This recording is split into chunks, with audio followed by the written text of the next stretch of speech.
Chaque jour, Charles et Carole vous présentent la leçon de l'école du sabbat.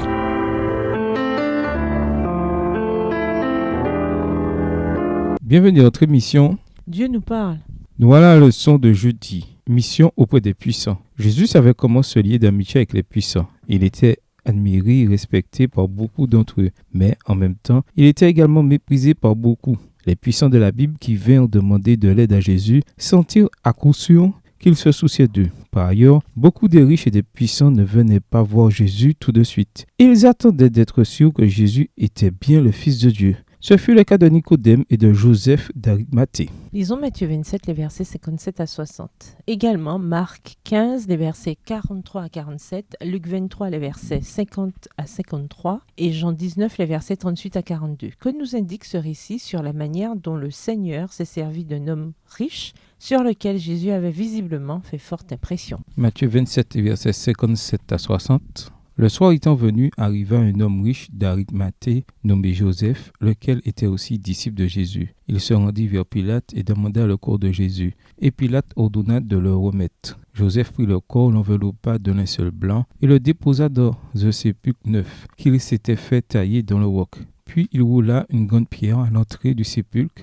et il s'en alla. Marc 15, les versets 43 à 47. Arriva Joseph d'Arimathée, conseiller de distinction, qui lui-même attendait aussi le royaume de Dieu. Il osa se rendre vers Pilate pour demander le corps de Jésus. Pilate s'étonna qu'il fût mort si tôt, fit venir le centenier et lui demanda s'il était mort depuis longtemps. S'en étant assuré par le centenier, il donna le corps à Joseph. Et Joseph, ayant acheté un linceul, descendit Jésus de la croix, l'enveloppa du linceul et le déposa dans un sépulcre taillé dans le roc. Puis il roula une pierre à l'entrée du sépulcre. Marie de Magdala et Marie, mère de Jose, regardaient où on le mettait.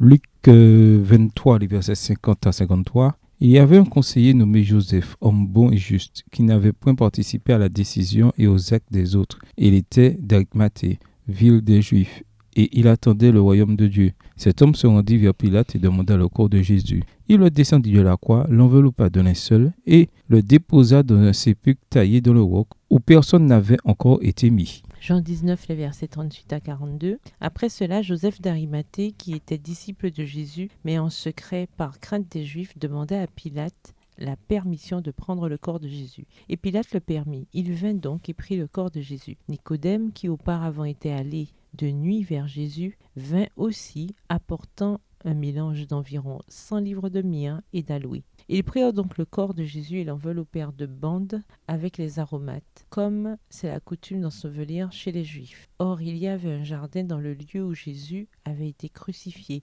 et dans le jardin un sépulcre neuf, où personne encore n'avait été mis. Ce fut là qu'ils déposèrent Jésus à cause de la préparation des Juifs, parce que le sépulcre était proche. Avant ce passage, il n'est jamais fait mention de Joseph d'Arimathée. Cet homme riche apparaît tout à coup, comme sorti de nulle part, et à travers lui, la prophétie s'accomplit. Dieu a utilisé les riches pour ses desseins, et il continuera de le faire. Ainsi, notre mission les concerne eux aussi. Par où commencer ? C'est peut-être l'une des phrases les plus difficiles quand on veut se lier d'amitié avec des gens puissants. Généralement, mieux vaut ne pas les poursuivre. Laissez-les venir à vous. C'est ce que Jésus faisait. Il devenait des témoins de son message, de ses guérisons et de la puissance qu'il tenait de Dieu. Ils étaient convaincus en secret qu'il était véritablement le Fils de Dieu. Les gens puissants chercheront à s'associer à un ministère authentique pour un certain nombre de raisons. Ils veulent contribuer à faire quelque chose de bien qui change la vie des gens. Cela change également leur vie. C'est une manière subtile pour les riches et les puissants d'obtenir l'aide dont ils ont besoin sans avoir à révéler publiquement leurs besoins.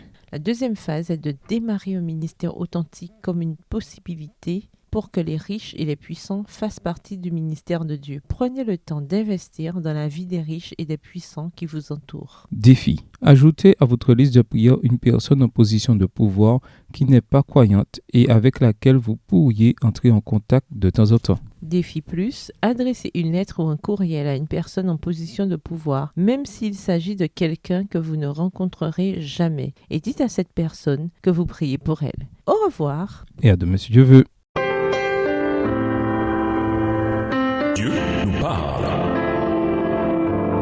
Chaque jour, Charles et Carole vous présentent la leçon de l'école du sabbat.